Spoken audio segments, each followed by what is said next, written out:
একদম দানাদার সহজ ডিমের হালুয়া রেসিপি আজ আপনাদের সঙ্গে শেয়ার করছি। ভিডিওটি শেষ পর্যন্ত না টেনে দেখে যাবেন, তাহলে আপনারাও পারবেন এমন একদম মিহিদানার মতো দানাদার ডিমের হালুয়া তৈরি করে নিতে। তো আপনারা ভিডিওটি অবশ্যই শেষ পর্যন্ত দেখে যাবেন। তো ভিডিওটি শুরু করছি। তো হালুয়াটি বানানোর জন্য আমাদের প্রথমেই যেটা লাগবে সেটা হচ্ছে ডিম। তো দুটো ডিম নিয়ে নিলাম।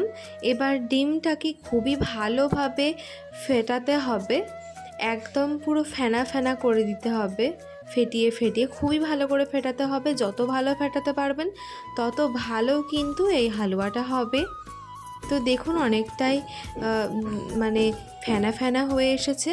তো এরকমভাবে খুবই ভালো করে এটাকে ফেটাতে হবে। তারপরে এর মধ্যে দিয়ে দিব হচ্ছে 1 কাপ চিনি। তো সেটা দিয়ে আবারও ভালোভাবে এটাকে মেশাতে হবে, একদম যাতে চিনিটা ভালোভাবে ওটার সঙ্গে গুলে যায়, এটা খেয়াল রাখতে হবে। তো এটা যখন ভালোভাবে গুলে আসবে চিনিটা, তখন এর মধ্যে দিয়ে দিতে হবে দুধ। তো এখানে 2 কাপ মতো দুধ দিয়ে দিয়েছি।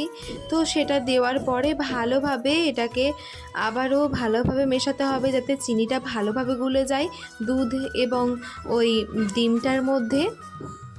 ভালোভাবে মেশানো হয়ে গেলে এবার গ্যাসটা অন করে দিলাম, তারপরে ওটা গ্যাসে বসিয়ে দিলাম। তারপরে ওটাকে ভালোভাবে আবারও নাড়াতে হবে কিন্তু অনবরত, একদম থামালে চলবে না।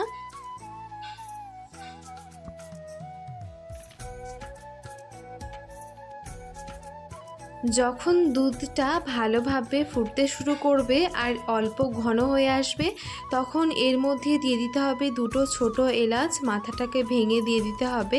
আর দেখুন এখনই কিন্তু আস্তে আস্তে দানাদার হতে শুরু করেছে। এই যে এরকমভাবে আস্তে আস্তে ফুটতে ফুটতে আপনারাই ভালোভাবে দেখতে পারবেন বেশ দানা দানা হতে শুরু করবে। এই যে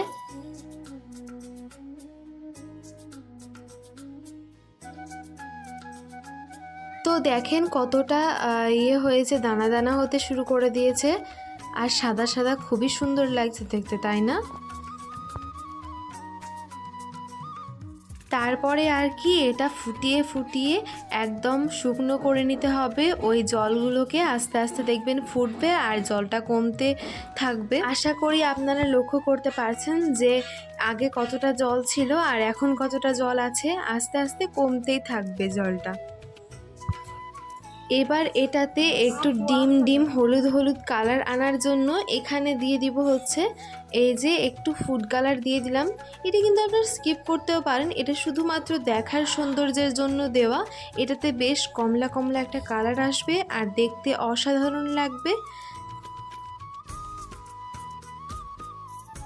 এটা ঠিক সেই সময় দিতে হবে যখন অল্প অল্প জল থাকবে, ঠিক সেই সময় দিতে হবে। তারপরে কিছুক্ষণ নাড়িয়ে চাড়িয়ে নামিয়ে নিলেই ব্যাস আমাদের এই ডিমের হালুয়া একদম রেডি। একটা প্লেটে এটা সার্ভ করে নিলাম। আর এটা কতটা লোভনীয় হয়েছে সেটা আপনাদেরকে আশা করি আর বলে বোঝাতে হবে না। তো ভিডিও কেমন লাগলো, রেসিপিটি কেমন লাগলো অবশ্যই কমেন্টে জানাতে ভুলবেন না।